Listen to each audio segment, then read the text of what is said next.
ಮಹಾಭಾರತ ಯುದ್ಧ ಆಗ್ಬೇಕಾದ್ರೆ ಪಾರ್ಥನ ಮುಂದೆ ಕರ್ಣ ಇರ್ತಾನೆ. ಕರ್ಣ ಒಂದು ಬಾಣ ತೋಡ್ತಾನೆ. ಪಾರ್ಥನ ರಥ 4 ಅಡಿ ದೂರ ಹೋಗಿ ನಿಲ್ಲುತ್ತೆ. ಮರುಬಾಣವಾಗಿ ಪಾರ್ಥ ಒಂದು ಬಾಣ ಬಿಡ್ತಾನೆ. ಕರ್ಣನ ರಥ 10 ಅಡಿ ದೂರ ಹೋಗಿ ನಿಲ್ಲುತ್ತೆ.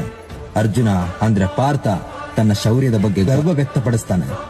ಅದಕ್ಕೆ ಶ್ರೀಕೃಷ್ಣ ಪರಮಾತ್ಮ ನಿನ್ನ ರಥದಲ್ಲಿ ಜಗತ್ತನ್ನೇ ಅರಿತ ಶ್ರೀಕೃಷ್ಣ ಪರಮಾತ್ಮ ನಾನೇ ಇದ್ದೇನೆ. ಅಗ್ನಿದೇವನ ಆಶೀರ್ವಾದದ ರಥ ಇದೆ. ನಿನ್ನ ರಥಕ್ಕೆ ರಕ್ಷಾ ಕವಚವಾಗಿ ಆಂಜನೇಯನೇ ಇದ್ದಾನೆ. ಅಷ್ಟೇ ಯಾಕೆ, ದ್ರೋಣಾಚಾರ್ಯರಿಂದ ಬಿಲ್ವಿದ್ಯೆಯನ್ನ ಕಲಿತ ನೀನು ಶಸ್ತ್ರಾಸ್ತ್ರ ಪಾರಂಗತನಾದ ಪಾರ್ಥ ನೀನೇ ಇದ್ದೀಯ. ನಾವಿಷ್ಟು ಜನ ಇರಬೇಕಾದ್ರೆ ನಮ್ಮ ರಥ 4 ಅಡಿ ದೂರ ಹೋಗಿ ನಿಲ್ಲುತ್ತೆ ಅಂದ್ರೆ ಯೋಚನೆ ಮಾಡು ಕರ್ಣನ ಬಲ ಎಂತಹದ್ದು ಅಂತ. ನಿಜ, ನಾನು ಕರ್ಣನ ವಿಡಿಯೋ ಮಾಡ್ಬೇಕಾದ್ರೆ ಪ್ರತಿಯೊಬ್ರು ಬ್ಯಾಡ್ ಕಮೆಂಟ್ ಹಾಕ್ತೀರಾ. ನಿಜ ಒಪ್ಕೊಂತೀನಿ, ಅರ್ಜುನ ಧರ್ಮದಲ್ಲಿದ್ದ, ಕರ್ಣ ಅಧರ್ಮದಲ್ಲಿದ್ದ. ಆದ್ರೆ ಒಂದಂತೂ ನಿಜ, ಕುಂತಿ ಏನಾದ್ರೂ ಕರ್ಣನನ್ನ ನೀರಲ್ಲಿ ಬಿಡದೆ ಹೋಗಿದ್ದಿದ್ರೆ, ದುರ್ಯೋಧನ ಸಿಗಕ್ಕಿಂತ ಮುಂಚೆ ಕೃಷ್ಣ ಏನಾದ್ರೂ ಕರ್ಣನಿಗೆ ಸಿಕ್ಕಿದ್ದಿದ್ರೆ, ಪಾಂಡವರ ಪಕ್ಷದಲ್ಲಿ ಕರ್ಣ ಏನಾದ್ರೂ ಇದ್ದಿದ್ರೆ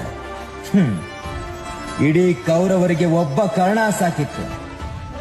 ಇದಂತೂ 100ಕ್ಕೆ 100 ಸತ್ಯ. ಕರ್ಣನ ಒಳ್ಳೆಯ ಕೆಲಸಗಳನ್ನ, ಒಳ್ಳೆಯ ಮನಸ್ಸನ್ನ, ಒಳ್ಳೆಯ ಗುಣವನ್ನ ಗುಣಗಾನ ಮಾಡಕ್ಕೆ ನಮಗೇನೂ ಬೇಜಾರು.